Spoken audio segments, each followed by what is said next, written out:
So the Atlantis one. Yeah, So the wrist shot structure. I was wondering if you saw those videos, Joe. yeah, no, that was a big one that I saw because I've been fascinated by the concept of Atlantis. Ever since I had these conversations with Randall Carlson and Graham Hancock about the Younger Dryas impact theory and this concept that somewhere in the roughly around 11,000, 12,000 years ago, we were hit by a series of comets. And it's pretty evident that that's a fact. If you do the core samples of the Earth, they find this nuclear glass all over the Earth that exists in that time period.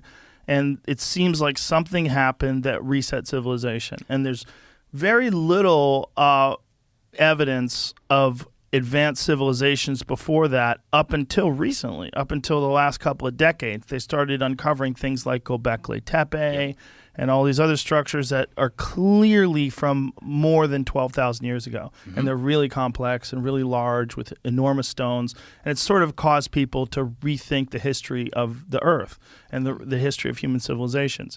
And Atlantis has always been the big one. That has been the one that everybody talked about. It was this incredibly advanced civilization, and no one could figure out where it is. Right. Or if it was real.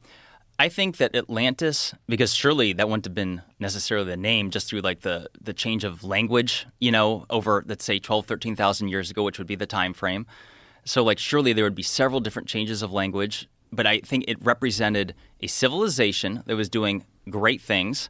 They were more global than what many people think would be possible. Atlantis was said to be a kingdom made up of, or an empire, made up of 10 kingdoms.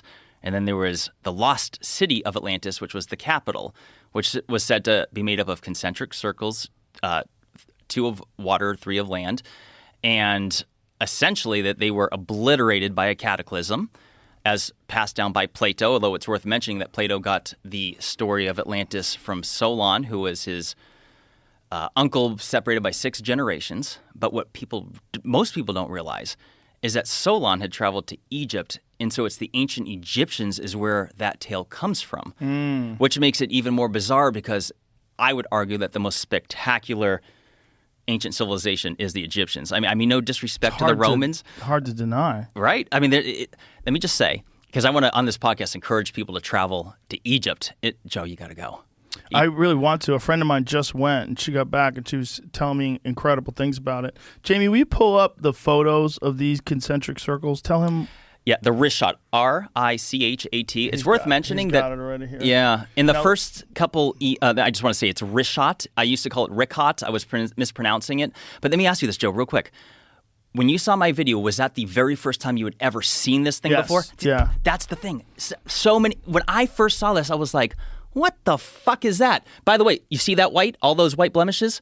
That's salt. This was under the ocean. And people, let me just say, you mentioned Randall Carlson and Graham Hancock. I love them. And I know for sure that they don't particularly think this is the site for a few different reasons. So let me say there's absolute doubt. Even I am not 100% certain. I'm not even 100% certain Atlantis existed. What I am certain is that humans were doing spectacular things and a cataclysmic event happened called the Younger Dryas and reset something for somebody. Is there a natural explanation for this formation? Yes. So let me say that it is considered to be mysterious. They're not 100% certain of it. However, the consensus is that it was a volcanic dome that had risen and collapsed multiple times, like 100 million years ago, allegedly. I say allegedly. I'm not necessarily disagreeing with that. I'm just saying I would like to know where sometimes they get these figures from. Like, explain to me why it was 100 million years ago and not 99 or 98, because here we are talking about how crazy things changed in just the last 12, 13,000 years. So when they throw around these numbers, 1 million years in itself is an incredibly long period of time. But getting back to your question, some had originally thought that maybe it was an impact site from an asteroid or perhaps, but there's no evidence for it. Like there's none of the nano. The problem is there's these concentric circles. I've never seen anything. I mean, obviously I'm not an archaeologist, but I've never seen anything like this if you study structures that are like man-made structures, I've never seen anything like this that humans have made, but I've definitely never seen go to that one where your cursor's on, Jamie. Please. So is this? You want to see some? All right. What I'm is sorry. this? What am we, Okay. Okay. One step at a time, because we Yep. also have to take into consideration that people are just listening. So kind of Okay. describe what we're looking at here. Okay, so what you're looking at is approximately 250 miles inland in the total barren desert of Mauritania, Africa. So But the Western this image Sahara. looks like. Why is it blue? That's just showing you the. What it used to look like? No, this is what it looks like right now through. I forgot what you call this type of animation, but it's essentially a satellite imagery that they enhanced in order for you to see the difference in elevation and the actual structure to itself. Okay, so like if there was water in this area, you would see it this way, that it would be these concentric circles that are raised above the water, and then the water would be inside of it like that. Well, just to clarify, this particular image, no, this is not trying to represent water. So that blue is actually picking up on salt. So Salt, all that was salt. But I mean, it used to be underwater, right? It's salt Well- because it was underwater. that's what I believe, and that's what makes the most sense to me. Others will disagree, and let me tell you why. It is currently 1,300 feet above sea level. It's 250 miles inland. And so some people say this was never under the ocean, at least not for the last tens of millions of years, is what the scientists claim. I argue that since the salt is still there, and not only that, Jamie, if you go to the other images that show you more of the white, the one that you were previously on, the one to the middle to the left, right there. So those areas with the most white blemishes happen to be the areas that are the lowest in elevation, which to me tells me that salt water had settled there. But not only that, Joe, Atlantis was said to be, like we said, multiple rings of, water and land. However, it was said to open to the sea to the south. And what you're looking at here, the south, so this is oriented north, south, east, and west. What do you see to the south? And especially if we could get another. This is a very flat area that looks like it's the lowest elevation. Like around it looks like it's higher. I mean, it's hard to tell from this image. Jamie, will you Google map it? Just type in, even if you went to Mauritania, so you could see this from space. Astronauts use it as a locator, and they weren't really familiar or aware of it until the Gemini missions in the early 1960s. So if you go to, if you just go to Google Earth, you'll be able to find this quite quickly. It stands out, and it's why they call it the Eye of Africa or the Eye of the Sahara. All right, so just pan out a little bit, and it'll provide us with keep going. All that white is salt. In fact, I had a friend, Josh Sigurdsson, that went out there and tasted that shit off the fucking ground. That's salt. Because a lot of people say, this was never under the ocean. And I'm like, all right, you see all that? Even Randall Carlson himself, which let me just say, he, for a few reasons, doesn't, he favors the Azores. He doesn't think this is likely to be the location for a few reasons. He favors what? The Azores, the island chain, which would be, it's And he thinks that was Atlantis? He to him, he's partial towards that. But so he analyzed this site, and you see all those striations, how it looks like the ocean, so that's all water erosion, Joe. And if you scroll in, so remember when Randall was on your show and he showed you the Missoula floodplains and all those giant ripples from the huge current that it went through? This is here. So scroll in, right there where your cursor is, Jamie. Scroll right in. You're going to see those same water ripples. Keep going, because this what you're looking at here is panned out. This is many miles. Like, keep in mind, this structure is 30 miles across. That's crazy. That looks like the bottom of the ocean, like if you see where the water breaks on the sand. Yep. And I have wow, there's better crazy. pictures. And that, just to clarify, that white is salt. And that is because that's a lot of people don't know, Joe, that the Sahara Desert wasn't a thing until approximately 5,000 years ago. It's only in the last several years, and by the way, I'm quoting MIT research here, that the Sahara goes back and forth from green to desert approximately every 20,000 years. They believe it has something to do with the Earth's tilt, and that's worth discussing. But so this whole area, because people are like, well, that's not Atlantis. I'm like, well, first of all, if the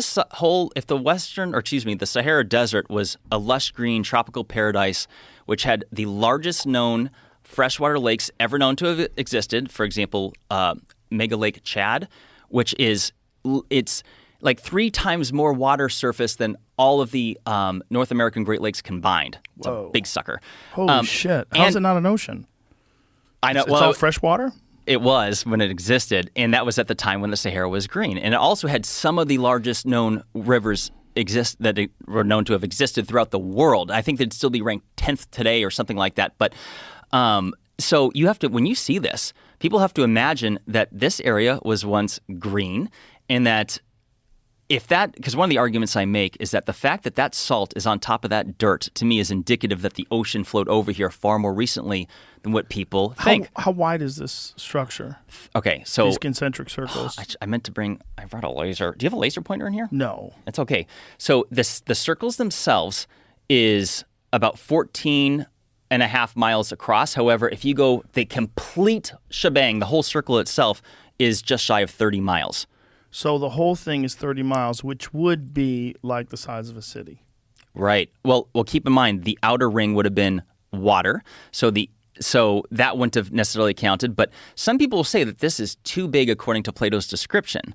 And let me just say that I'm like, well, hold on a second. I don't think that we should consider that because of loss of translation, that we should consider the measurements a key detail. The question becomes, is it big enough to be a city with possibly millions of people? Because the way it was described is that it was a city that was said to be busy all day, all night, rich in trade, with languages spoken from all over. So I'm like, okay, that would imply millions of people. I mean, if a city's busy all day and all night, I think of large metropolitan areas like New York, Chicago, London, whatever. And so if this was indeed an ancient or a site of an ancient civilization, well, then it would have. I mean, they're obviously not going to have skyscrapers, so it would have to be an area big enough to sustain that many people, and the Richat structure certainly does. And so the idea would be that this would lead out to the ocean, and that these circles would be where the water is, and then the ridges would be where the structures are, where the houses and the buildings are. And people will say, well, where is that stuff now? I'm like, well, look at it. It got those obliterated. Those people should shut the fuck up. well, but if you just look at what's going on with the sand and those clear water erosion marks on the sand, but that also could be wind, right? Couldn't the way that the ripples in that sand, couldn't that be wind? Both. However, just to clarify. Is that sand that is where the cursor's at right there? Yes, that's all sand. However, it's also actually go to the right where it says layers, Jamie. Can you scroll in right there? Because that will show you the ripples more. So it's a combination of sand and rock. You mean to the left? Right left? There. That's what I'm talking about. Those are giant ripples. And I'm quoting Randall Carlson, who I consider to be an expert on geological formations. And so, yeah. Right, but isn't that what wind-driven sand looks like? If you go to dunes look like that. Yeah, and undoubtedly. But hold on, this is sand, right? Yes, well, it's a combination, rock and sand in between. Right, but this is like what it would look like if wind-driven sand and rock underneath it. Right, so what the implication is that it was blasted by water, and then after that, the wind has done its thing and moved the sand all over it and in between. So 20,000 years ago, this was all green, lush forest? No, Joe. 5,000. 5,000? So really? Yes. So I could show you. When did they think Atlantis was? 11,600 is allegedly when it was destroyed, which mirrors the Younger Dryas climate catastrophe. Because so Plato so this is 600 BC, and Plato said that it happened 9,000 years earlier. So that would be 11,600 years ago, which coincides with the Younger Dryas climate catastrophe, which makes it so compelling. To me, that is actual scientific evidence that indicates that Atlantis actually existed. Because it's very specific. It is very specific, but it's not scientific, right? It's like there's no real evidence. Okay, let me rephrase. That a civilization, let me rephrase. A civilization got fucked. Yeah. 11,600. So never mind Atlantis. Let me rephrase. A civilization was around. The stories of it were passed down, and they got obliterated. So that's what I'm implying. Well, we definitely know that the Younger Dryas impact theory is extremely plausible. There are, without a doubt, like many impact points on Earth where they find this tritonite, this nuclear glass, which you can get either from a nuclear explosion or you get it from some sort of a meteor impact, large scale, all over the continent. And we know that all over the planet, I should say. We know that happened. This is like real hardcore geological evidence. So if we know that there were structures before that, which we do now because of Göbekli Tepe and a few other places that they're reasonably sure were pre-11,000 years ago, 12,000 years ago, then we know that something was around back then that was very sophisticated. How sophisticated, we don't know.